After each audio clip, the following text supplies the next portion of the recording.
Hi, my name is Guang, 12 years old, primary 6, Chengxi Primary School. Welcome back for a continuation of limit theories and its applications. So for this lesson, for our first question will be a continuation of previous examples by using the method of epsilon delta method.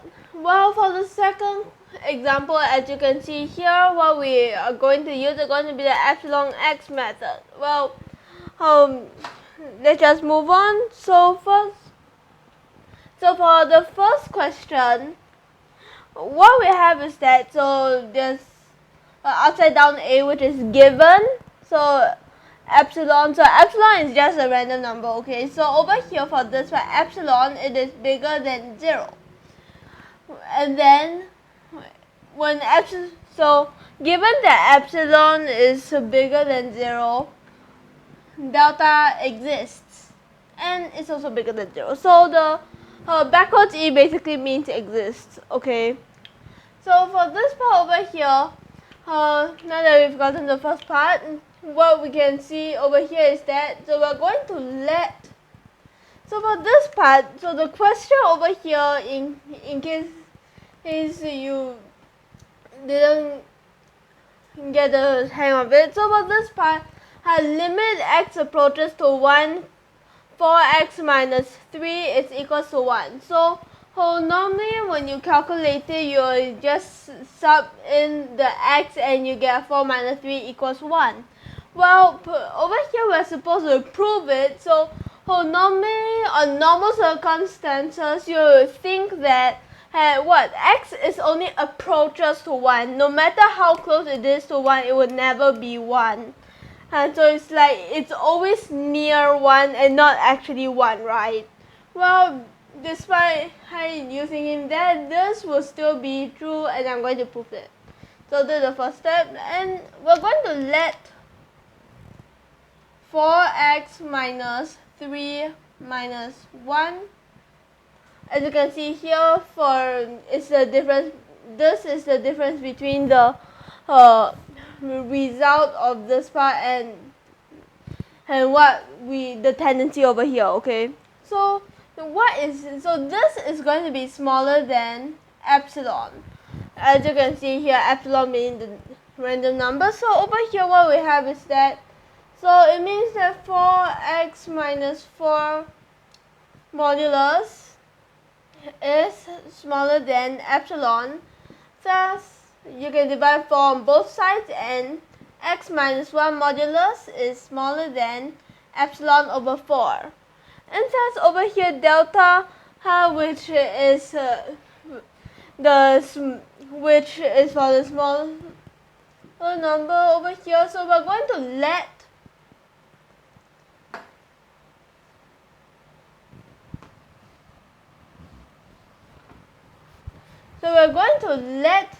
delta be equals to epsilon over 4. So now that we know what delta is, so when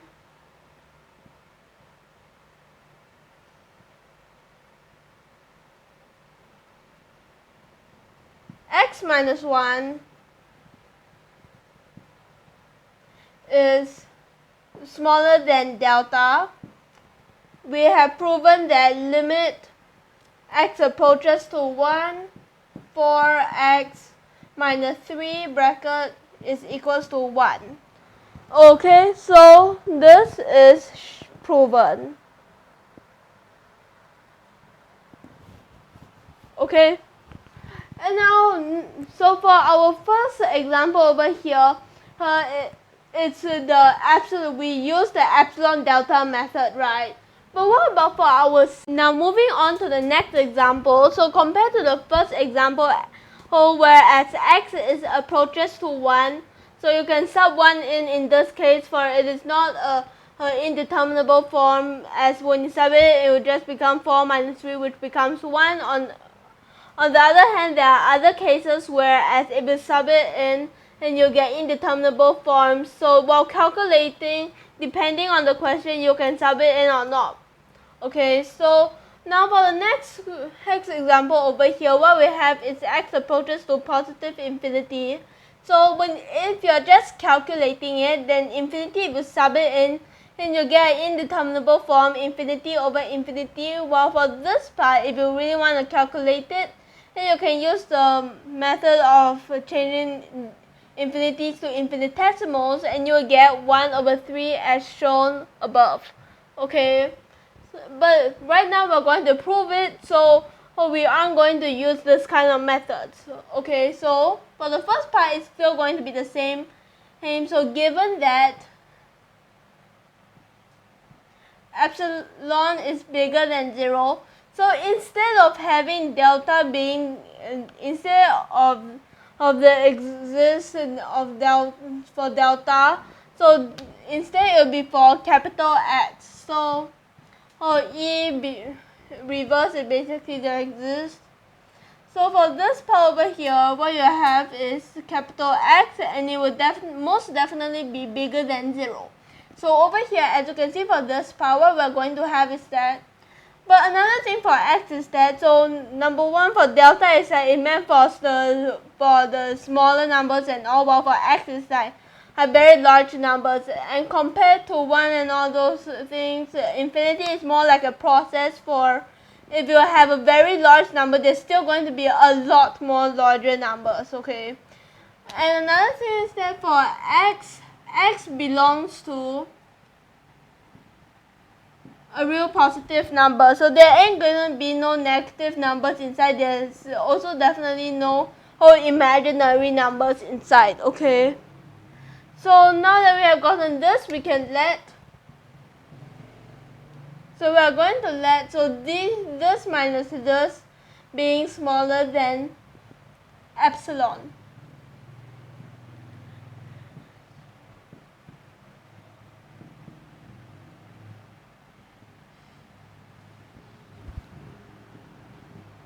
And over here you can common denominator, which you will get 3x minus 1 as a denominator, while the numerator you will have 3x minus 3x plus 1 for the 1 and the minus, or the two minus over here are going to cancel each other out, and at the end this is still going to be smaller than epsilon.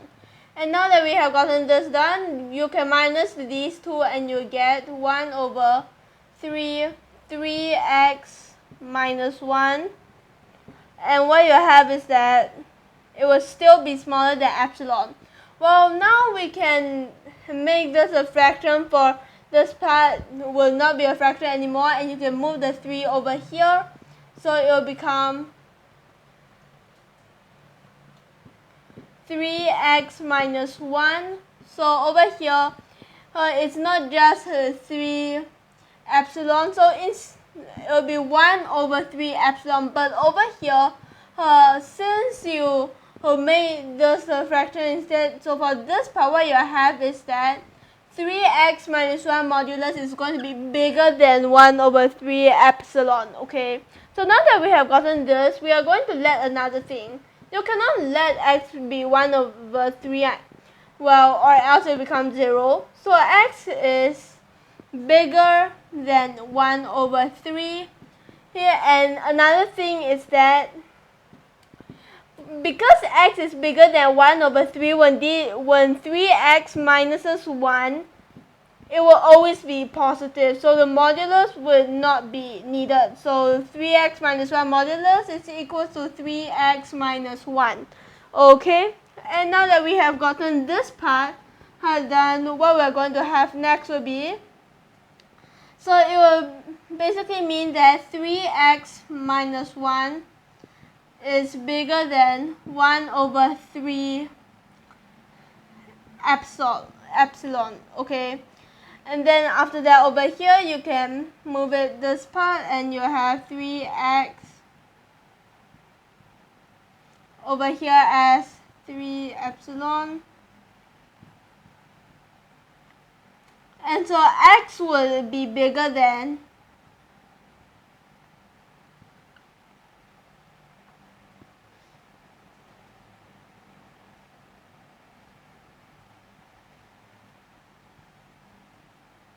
1 over 9 epsilon plus 1 over 3, as you can see here.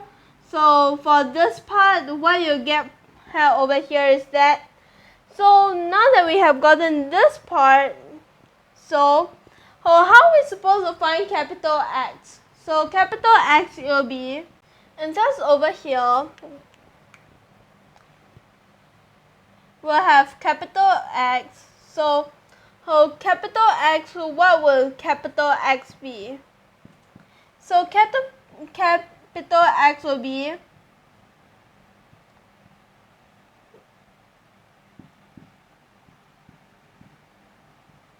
this. Okay, so if you're going to compare which one is bigger, this is going to be the bigger one. So for this part over here, what we're going to have now is when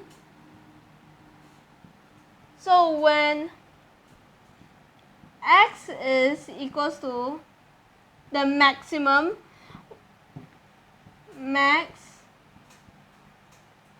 so we're going to see for 1 over 3, and then we have capital X.